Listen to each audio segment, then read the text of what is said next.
Bapak Ibu, puji nama Tuhan. Nah, saya percaya bahwa setiap kita pasti punya pergumulan, ya Bapak Ibu ya. Ada begitu banyak masalah yang, oke, terima kasih Ibu.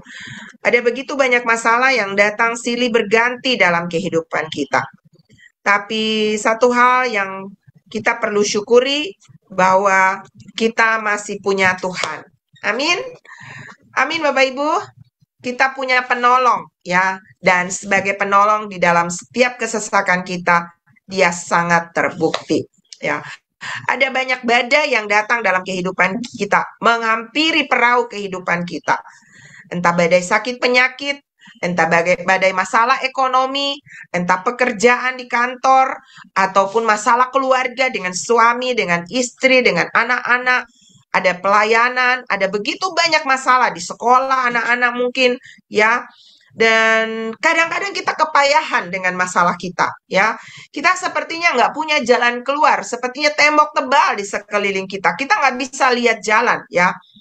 Dan mungkin saja kita bertanya, why Lord? Kenapa Tuhan ini semua menimpa saya? Ya kan?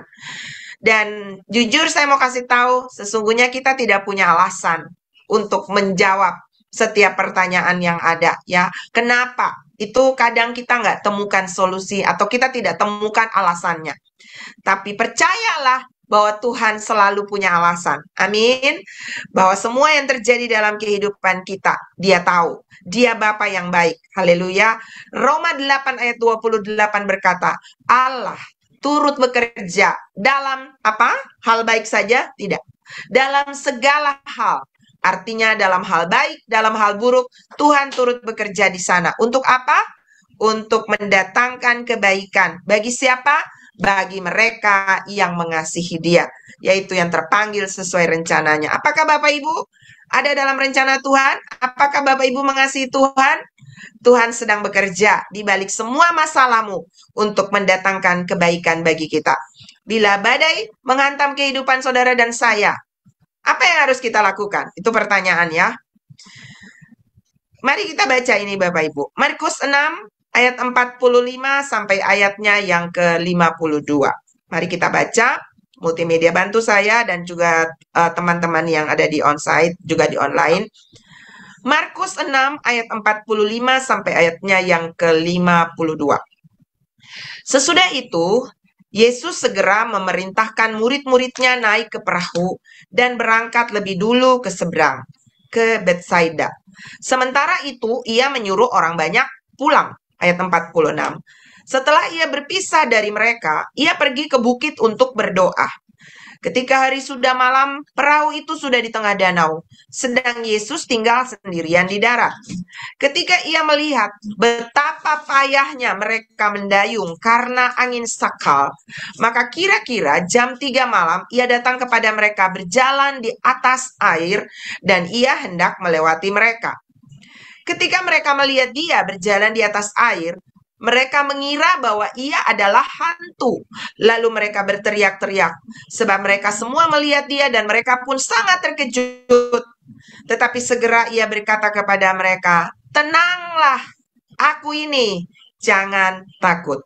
Lalu ia naik ke perahu mendapatkan mereka, dan angin pun redalah. Mereka sangat tercengang dan bingung. Sebab sesudah peristiwa roti itu, mereka belum juga mengerti dan hati mereka tetap degil. Nah, Bapak Ibu kita lihat di sini, ini adalah sebuah kisah di mana Tuhan Yesus bersama dengan para murid pada masa itu. Bapak Ibu, Yesus ada di tengah-tengah mereka. Ya kan? Secara fisik Yesus itu ada. Dan mereka sudah begitu banyak mengalami mujizat terjadi melalui perjalanan bersama dengan Tuhan Yesus. Dan mereka ternyata Bapak Ibu setelah melihat 5 roti dan 2 ikan, mujizat orang disembuhkan, mujizat orang mati bangkit.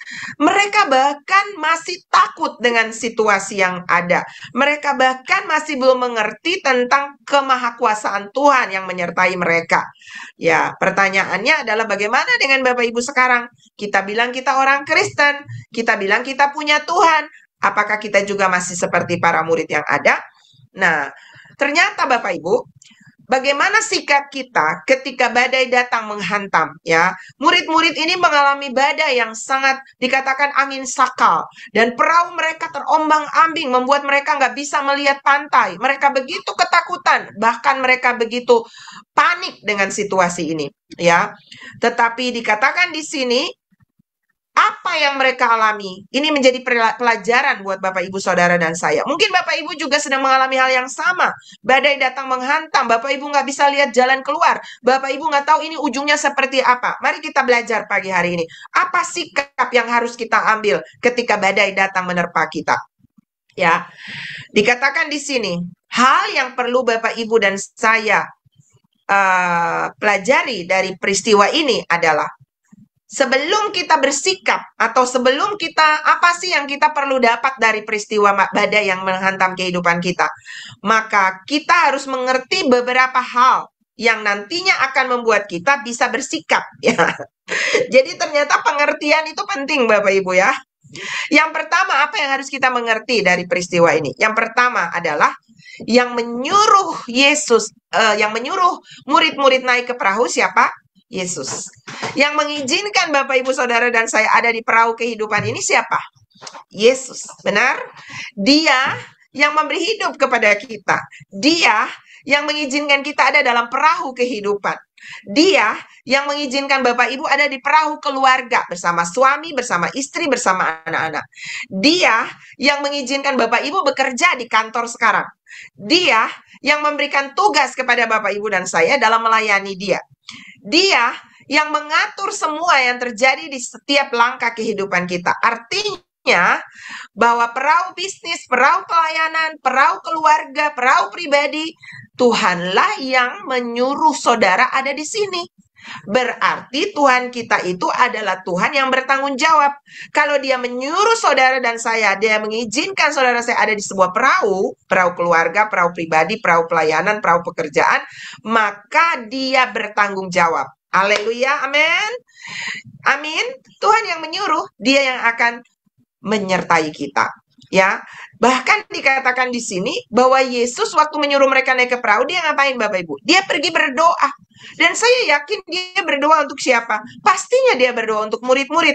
Yohanes 17 berkata bahwa Tuhan Yesus sampai hari ini masih berdoa untuk gerejanya, masih berdoa untuk saudara dan saya. Wow, keren kan? Jadi kalau Bapak Ibu sedang mengalami badai pergumulan, ingat, Yesus sedang berdoa bagi saudara sampai hari ini. Ya, saya juga sebagai hambanya disuruh berdoa bagi saudara dan saya. Ya, berdoa bagi jemaat. Setiap hari, setiap pagi, nama saudara, ada beberapa orang pekerja, bahkan orang-orang yang ada di Zoom, orang-orang yang menitipkan beban-bebannya untuk kami juga bantu doakan. Kami doakan satu-satu. Tuhan Yesus juga sedang berdoa loh bagi kita. Amin. Dia selalu ada untuk saudara dan saya. Ayat 46, Yesus pergi dan berdoa bagi mereka, berdoa bagi umatnya. Hal yang kedua yang kita tahu adalah Yesus berdoa bagi kita. Yang ketiga Bapak Ibu, di dalam ayat yang ke-48, ya, ternyata walau kita ada dalam badai dan Yesus mungkin tidak kelihatan ada dengan kita, tetapi dikatakan di sini ketika ia melihat. Coba kasih perhatikan ke kata melihat. Yesus ada di tempat lain, tapi dikatakan melihat betapa payahnya mereka mendayung karena angin sakal. Apa yang kita belajar dari sini? Yesus tahu, dia melihat loh, ya. Tadi malam Kakak Kris berbicara tentang navigasi Tuhan. Saya sangat diberkati dengan cerita daripada khotbah ini. Di mana ketika ada seorang yang dia sedang bingung di dalam badai, lalu dia terhubung dengan penjaga menara, lalu penjaga menara itu bilang, "Jangan lihat badai, dengarkan saja arahanku." Ya, dan akhirnya ketika dia mengikuti arahan navigasi dari penjaga menara, maka dia selamat dari badai yang ada, Bapak Ibu. Padahal dia itu nggak punya kemampuan untuk membawa pesawat karena pilotnya pingsan. Tapi karena dia taat dengan penjaga menara, akhirnya dia bisa tiba dengan selamat. Nah, hari ini ada penjaga menara kita yang berdoa untuk kita siang dan malam, yaitu Tuhan Yesus. Dan dia mengarahkan kita melalui firman-Nya. Hari ini, pagi ini, dia sedang menuntun saudara melalui firman-Nya. Dia sedang bilang bahwa jangan panik, jangan takut, ada aku, percaya saja. Amin. Dan di sini dikatakan, ketika mereka dihantam oleh badai, di dalam ayatnya yang ke-48 tadi, dikatakan Yesus melihat. Amin. Bapak Ibu nggak sendiri ketika Anda sakit, ketika Anda dalam stres, tekanan-tekanan, masalah ekonomi. Saudara mungkin nggak lihat secara fisik, tapi hidup kita bukan karena melihat, tapi karena percaya. Amin. Bahwa kebenaran itu melebihi kenyataan. Ya, amin. Bahwa walaupun kenyataannya kita masih sedang ada dalam badai, tapi kebenarannya Yesus menyertai kita. Wow, itu keren banget. Dia ada dengan Ibu Priscilla dan Bapak Jeffrey, dia ada dengan Ibu Yuliana, dia ada dengan Bapak Daud, dia ada dengan Pak Stefanus, dia ada dengan Ibu Seruni, dia ada dengan Bapak Maruli, dia ada dengan Ibu Irma, dia ada dengan semua Bapak Ibu yang ada di onsite sana. Haleluya. Dan dia ada juga dengan saya di sini. Amin. Dia mengamati, dia melihat, dan dia tahu kalau kita sedang kepayahan di dalam badai. Ketika badai, angin sakal datang menghantam, dia tahu kita pusing, dia tahu kita kepayahan, dia tahu kita ketakutan, dia tahu kita kedinginan, dia tahu kita galau, dia tahu banget Bapak Ibu. Dan apa yang terjadi? Dia tidak hanya melihat, mengamati, dan hanya ongkang-ongkang kaki di sana, tapi dikatakan di sini, Yesus datang berjalan kepada mereka jam 3 malam. Wow, ini waktu tidur harusnya Bapak Ibu. Tapi Yesus itu adalah penjaga yang tidak pernah terlelap dan tidak pernah tertidur. Haleluya. Dia selalu ada untuk kita. Dan dikatakan di sini, kira-kira jam 3 malam, ia datang kepada mereka, berjalan di atas air. Wow, sebuah kemustahilan bisa terjadi dalam kehidupan kita kalau Yesus datang.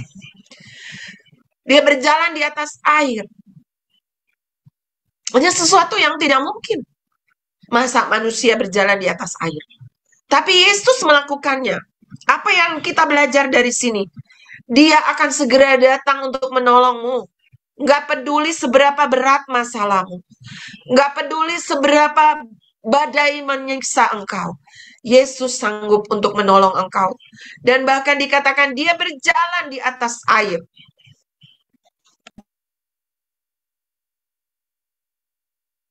Dia berjalan di atas air, saudara. Ya, artinya jangan pernah kecewa dengan Tuhan. Sepertinya Tuhan nggak tolong saya. Karena dia walaupun tengah malam, nggak peduli tengah malam, nggak peduli pagi, nggak peduli siang, nggak peduli seberapa berat pun badai yang datang menyerang engkau, dia pasti datang kepada saudara dan saya. Amin. Tulis di kolom komentar, katakan amin. Amin. Dan dia tahu keterbatasan kita, Bapak Ibu. Dia mengerti keterbatasan kita.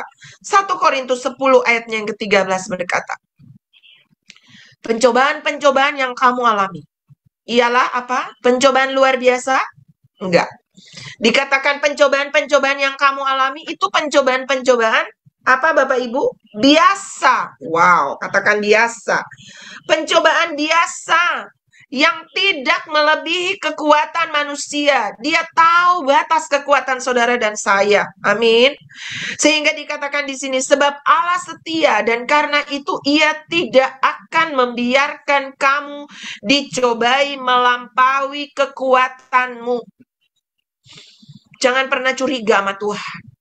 Jangan pernah. Nanti saudara malu kalau saudara akhirnya tahu bahwa Tuhan itu nggak pernah meninggalkan engkau. Nanti jangan akhir-akhirnya, aduh Tuhan ampuni. Saya sering begitu Bapak Ibu. Saya sering mengalami banyak hal dan saya sering panikan Bapak Ibu. Tapi ternyata Bapak Ibu, di balik semua masalah, badai yang datang dalam hidup kita, Tuhan ada di sana untuk kebaikan kita.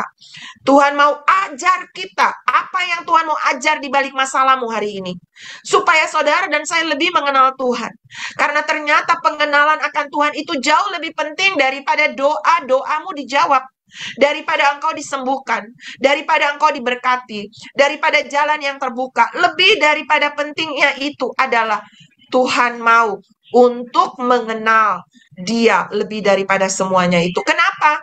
Karena di ujung perjalanan hidup kita hanya ada saudara dan saya dengan Tuhan.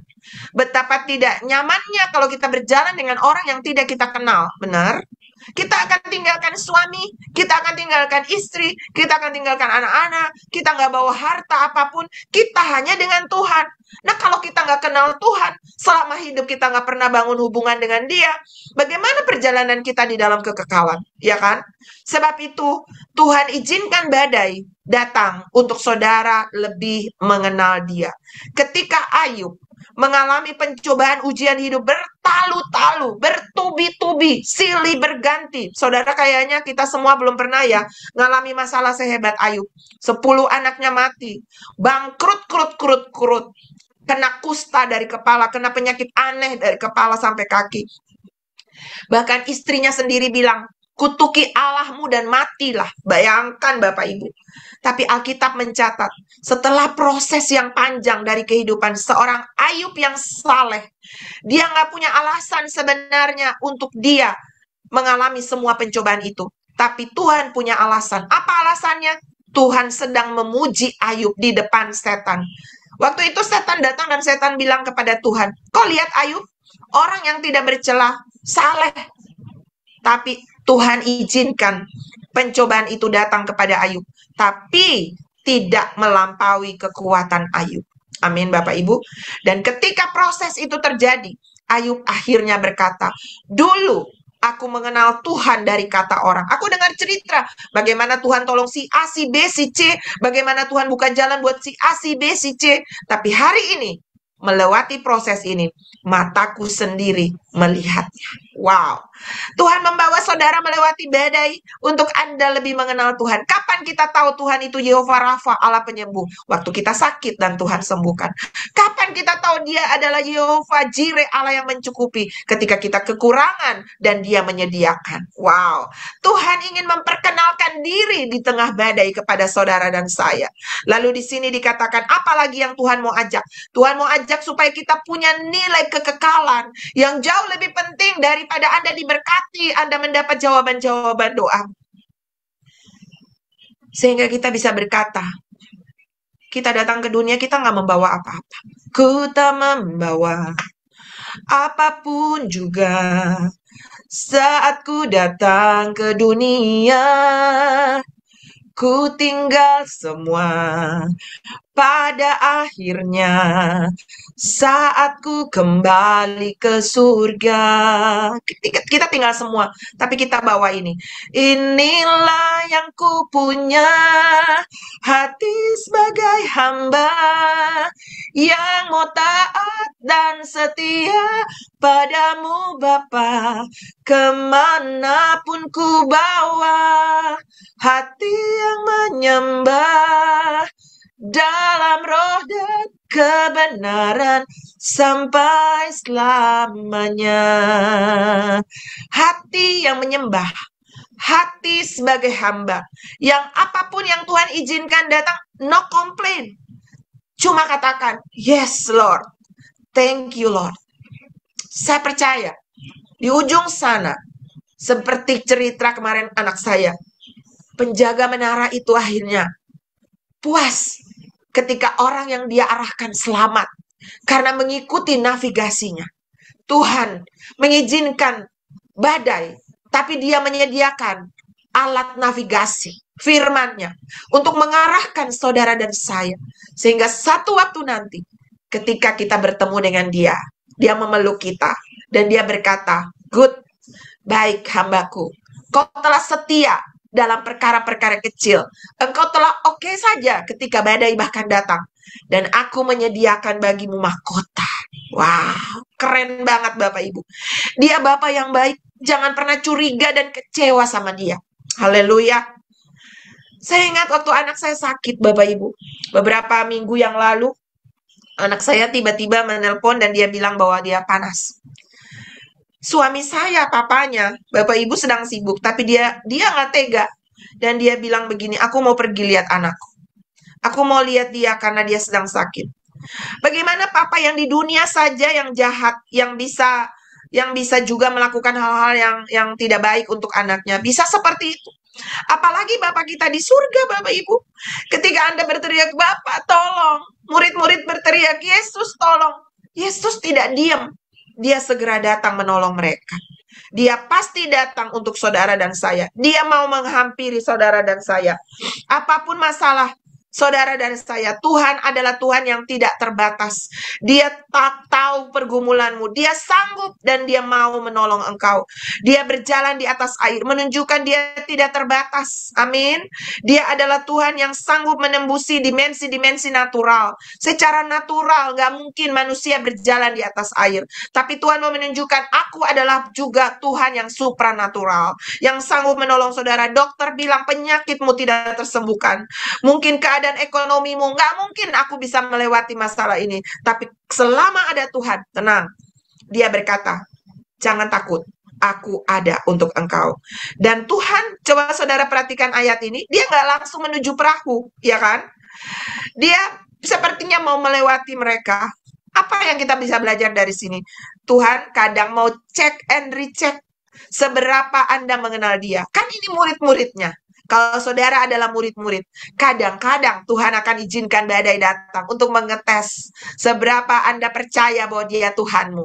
Selama ini kita nyanyi, Kaulah Tuhanku, Kaulah Rajaku, Engkau ada bersamaku di setiap musim hidupku. Waktu kita nyanyi, kita pinter. Tapi ketika kita alami masalah, apakah kita tetap yakin dia ada? Ya kan, Bapak Ibu? Apakah kita panik? Ataukah kita yakin dia ada? Kadang-kadang pertolongan Tuhan itu datang juga sepertinya kita pikir itu hantu. Ketika Yesus datang berjalan di atas air, Alkitab berkata murid-murid pikir dia hantu. Mereka berteriak-teriak ketakutan. Padahal itu Tuhan. Seringkali ketika kita berdoa minta pertolongan Tuhan, sepertinya kita justru mengalami jalan buntu. Dan kadang-kadang kita tidak bisa melihat Tuhan di balik masalah itu, situasi yang kita alami. Saya ingat suatu waktu Bapak Ibu, saya mungkin pernah cerita kisah ini. Waktu saya mau pulang dari Belanda, Tuhan izinkan saya pergi berlibur dengan kakak saya. Lalu saya mau pulang. Dan ternyata bagasi saya tuh over, Bapak Ibu. Dan itu mahal. Saya sudah tidak punya uang cash untuk membayar itu. Itu tidak mudah, Bapak Ibu, karena harus dibayar bagasinya. Udah keberatan. Tapi saya itu iman-iman begitulah. Iman yakin tapi nggak yakin banget gitu ya. Saya cuma bilang begini, Tuhan, bantu dong supaya kirim malaikat untuk angkat bagasi saya. Pada saat ditimbang supaya barang-barang ini, karena ini barang-barang yang saya mau kasih oleh-oleh buat orang, jangan sampai harus dikeluarkan gitu kan. Saya berdoa seperti begitu Bapak Ibu. Tapi ketika sampai di bandara, yang terjadi sebaliknya. Apa yang terjadi? Wow, nama saya tidak ada di layar monitor, tidak ada di daftar penerbangan. Wow. Dan kami datang, mereka bilang, Liowin, namamu tidak ada di dalam daftar penerbangan. Saya panik, saudara. Saya sudah nangis. Saya sudah bingung. Kakak saya sudah peluk saya. Sampai mereka minta tolong kalau bisa ditukar saya yang pulang karena mau ulang tahun gereja waktu itu. Jadi adik saya ini harus pulang karena dia harus pulang ke kotanya untuk ulang tahun acara gereja, anniversary gereja. Tapi nggak bisa. Yang namanya ada yang bisa berangkat. Dan saya ketakutan, saya panik Bapak Ibu. Dan ternyata Bapak Ibu, akhirnya di detik-detik terakhir ketika pintu pesawat akan ditutup, tiba-tiba nama saya muncul di layar monitor. Padahal kami itu bertiga. Dua nama ini kita nggak terpisah, kita satu tim. Jadi dua nama ini ada, nama saya nggak ada. Lucu, padahal kita satu tiket. Dan ternyata Bapak Ibu, di detik-detik terakhir, nama saya tiba-tiba muncul. Wow.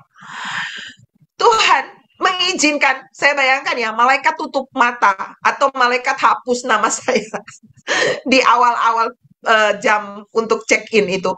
Dan di akhir-akhir, tiba-tiba nama saya nongol. Lalu petugas itu bilang begini, ini kan semua bagasi kami belum bisa naik. Saya dan kakak-kakak saya semua nggak naik, karena mereka juga tunggu saya. Dan di jam detik-detik terakhir, tiba-tiba ketika nama saya nongol, mereka berteriak, Run, run, pesawat sudah mau terbang. Liuin, lalu mereka, namamu muncul. Lalu mereka suruh, segera kasih naik bagasi kalian. Tanpa ditimbang. Karena itu sudah detik-detik terakhir. Udah nggak bisa timbang lagi. Jadi diangkat semua, diangkat masuk ke dalam bagasi tanpa timbang, Bapak Ibu. Wow. Skenario Tuhan itu nggak mudeng ya, nggak masuk akal ya Bapak Ibu. Akhirnya saya lari, barang-barang bawaan saya juga tidak ditimbang. Bahkan bukan lari dengan bawa barang, lari sambil petugas membawa barang saya. Jadi saya seperti, saya dan saudara-saudara kakak-kakak saya itu seperti orang penting, dibawa barangnya sama petugas karena udah terlambat. Jadi kita cuma lari saudara tanpa bawa barang. Keren banget. Wow, saya bayangkan Tuhan tuh lagi nggak mati dari surga dan geleng-geleng kepala, saudara.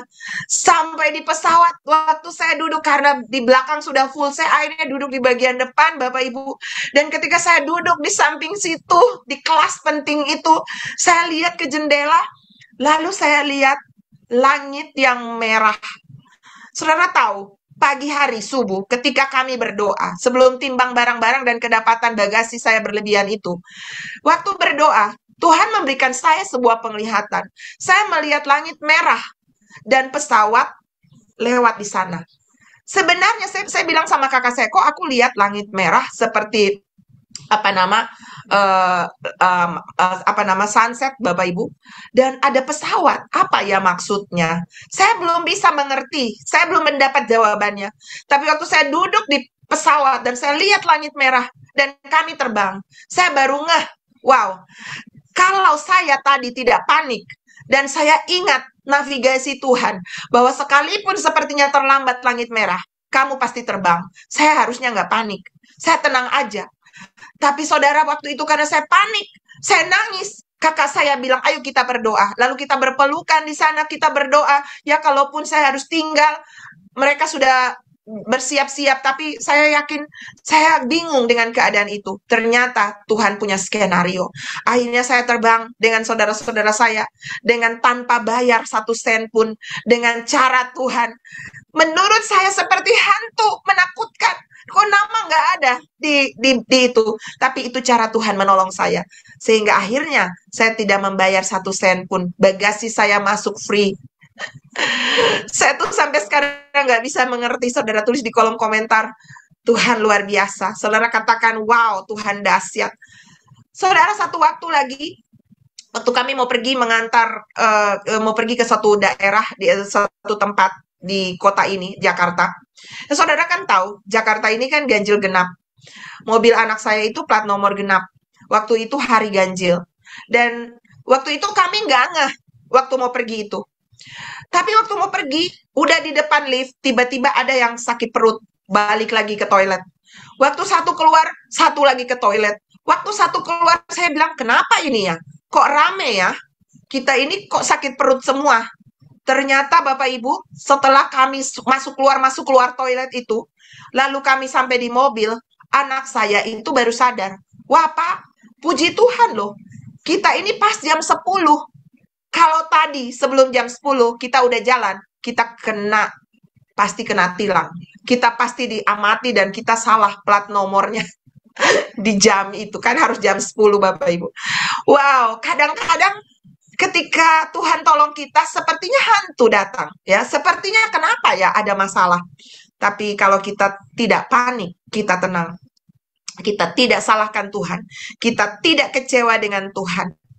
Maka pasti ada jalan keluar. Ketika masalah datang, kabar baiknya bahwa walaupun sepertinya itu hantu, Tuhan tidak pernah terhalangi untuk menolong saudara dan saya. Jangan pernah tertuduh, ya Bapak Ibu. Walaupun murid-murid pada waktu itu berteriak ketakutan, dan Tuhan bilang, kenapa kamu masih juga panikan ya? Kira-kira seperti itu ya. Karena mereka mengira Tuhan waktu itu adalah hantu. Tapi saudara jangan berkecil hati. Kabar baiknya adalah Tuhan mengerti kebodohanmu. Seperti saya, Tuhan mengerti. Saya sudah berdoa minta tolong, Saya bayangkan waktu itu Tuhan geleng-geleng kepala, kamu minta tolong, aku tolong kamu, tapi kamu panik, ya kan? Saudara, mungkin kita sama. Ketika pertolongan Tuhan datang, kita melihat itu seperti badai. Dan mungkin sepertinya kita bodoh, kita khawatir, kita takut, kita galau. Tapi jangan takut. Tuhan tetap akan menolong kita. Waktu kita sadar, Dia pasti memberikan jalan keluar. Amin. Dan ternyata Bapak Ibu, Tuhan memperkenalkan diri di tengah kebodohan murid-murid. Walau mereka mengira dia hantu. Tapi Tuhan bilang, tenang, aku ini. Jangan takut. Ya, mungkin hari ini saudara sedang panik. Tapi dengarkan kata Tuhan. Tenang, aku ada. Jangan takut. Tenang, aku masih punya Tuhan. Punya pengharapan. Aku tetap percaya Tuhanku, Yesus kekuatanku, Yesus kekuatanku. Aku masih punya Tuhan. Bagian Tuhan adalah menolong kita. Bagian kita apa Bapak Ibu? Tenang. Cuman kita satu ini aja. Tenang. Jangan panik. Percaya saja. Bagian Tuhan meneduhkan badai. Bagian anak-anaknya percaya kepada Dia. Tenang. Dan izinkan Dia naik ke perahu kita. Izinkan Dia masuk ke dalam badai kehidupanmu. Izinkan Dia pegang kendali. Ambil alih apa yang menjadi masalahmu. Let God be God. Biarkan Tuhan menjadi Tuhan. Kadang-kadang kita udah kasih masalah kita ke Tuhan, kita masih mikir, ya kan? Harusnya begini, harusnya begitu. Tolong ke sini, minta ke sana. Kita masih atur Tuhan. Dan Tuhan akhirnya bingung. Ini sebenarnya yang mau urus masalahmu siapa ya? Aku atau kamu? Kalau kamu ya udah urus sendiri. Tapi kalau kita udah serahkan kepada Tuhan, Alkitab berkata, serahkanlah khawatirmu kepadaku. Aku yang akan membereskannya. Aku yang akan menolong engkau. Saudara, apapun masalah saudara hari ini, tetap tenang. Kita masih punya Tuhan. Dia Immanuel, selalu menyertai kita. Dan kalau manusia bisa, tapi belum tentu mampu. Mampu, tapi belum tentu mau. Tapi Tuhan bisa, mampu, dan mau menolong saudara.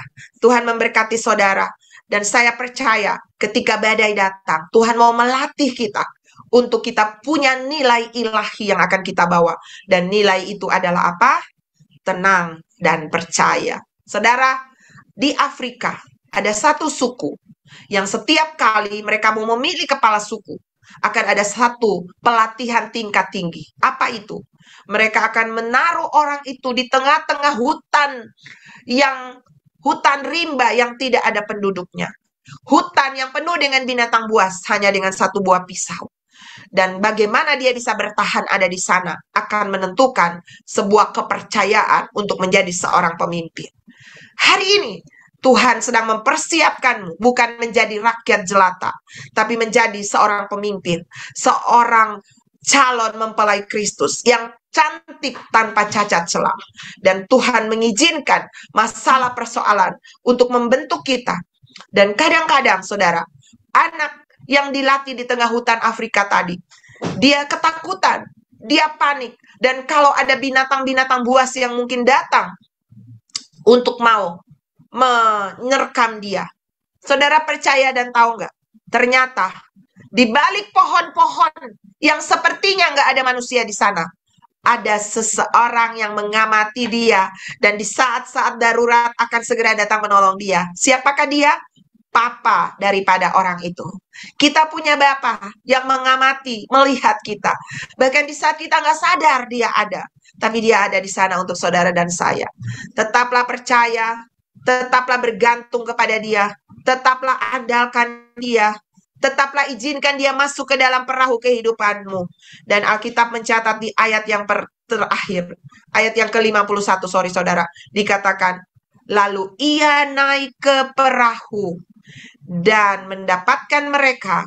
Saat itu juga angin pun redalah. Wow, badai pasti reda, badai pasti berlalu. Tugas saudara dan saya nggak banyak. Tenang dan percaya. Kalau udah kasih ke Tuhan, tunggu Tuhan saja. Dia pasti datang dan menolong. Tuhan akan menolong saudara dan saya. Para pemusik, mari naik ke atas. Kita nyanyikan sebuah pujian. Engkau ada bersamaku di setiap musim hidupku. Tak pernah kau biarkan ku sendiri.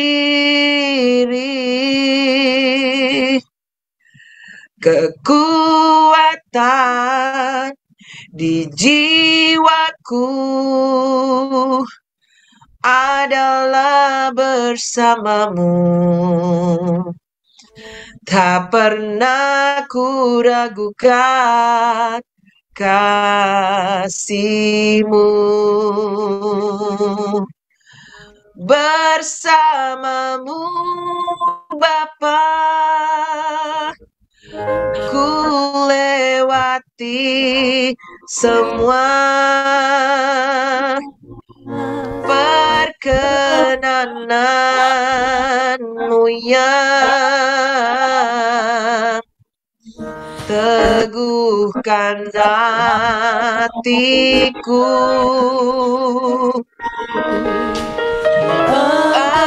Engkau yang bertindak,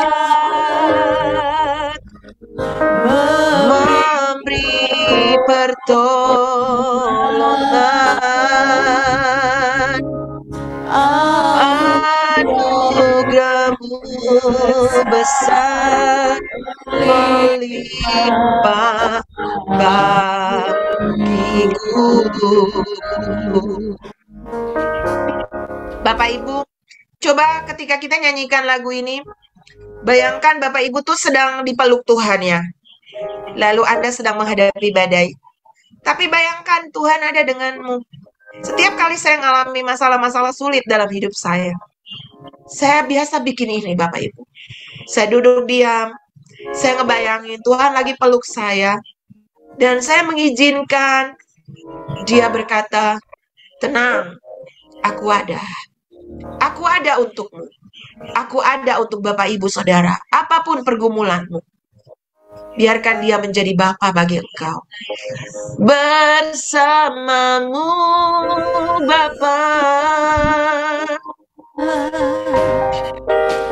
ku lewati semua. Perkenananmu yang teguhkan hatiku. Engkau yang bertindak, memberi pertolongan.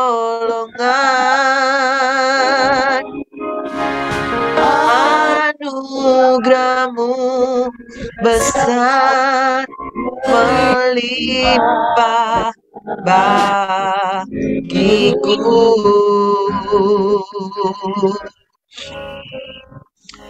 Bagi Bapak Ibu yang pagi hari ini Anda sedang dihantam oleh badai dan Anda pusing, saudara nggak bisa lihat jalan keluar, saudara bahkan tidak nyadar ada Tuhan di situ. Pagi ini saya mengingatkan saudara, Tuhan ada, sangat nyata. Lebih nyata dari suami dan istri di sampingmu. Lebih nyata daripada orang-orang yang bisa menolong engkau. Dia ada, Dia nyata. Dan pagi ini, saudara yang mau mengalami Tuhan, mengenal Dia, dan lahir nilai ilahi di dalammu melalui badai. Kalau itu saudara-saudara mau bilang, Tuhan, aku mau lebih mengenal Engkau dengan badai ini. Apa yang Engkau mau bicara melalui badai ini bagiku? Dan aku mau Tuhan setuju bahwa Tuhan tidak pernah meninggalkan aku. Kalau itu Bapak Ibu bisa angkat tanganmu yang ada di Zoom, yang ada di Facebook, YouTube, yang ada di onsite. Bapak Ibu angkat tangan kepada Tuhan. Biarkan Tuhan yang pegang tanganmu. Bahkan Alkitab berkata, Di saat engkau tidak mampu untuk berjalan, Tuhan menggendong saudara. Wow. Tuhan, aku berdoa kepada anak-anak-Mu yang saat ini sedang dihantam badai. Mereka sedang bingung, mereka sedang takut, mereka sedang pusing dengan badai ini. Datanglah Tuhan, nyatakan kehadiran-Mu dalam nama Tuhan Yesus. Bahwa Engkau melihat, sangat mengerti kepayahan mereka, sangat tahu kebutuhan mereka. Bahwa badai ini tidak akan menghancurkan mereka. Badai ini tidak akan melampaui kekuatan mereka. Tapi Engkau, Bapa yang baik, akan memeluk mereka. Engkau akan menggendong mereka ketika mereka tidak mampu untuk berjalan. Dan aku berdoa saat ini, anugerah kebaikan Tuhan turun, damai, sukacita di hati kami, ketenangan Tuhan mengalir. Dan saudara terima ketenangan Tuhan mengalir di hatimu. Beberapa dari saudara sedang pusing, bingung, takut, galau.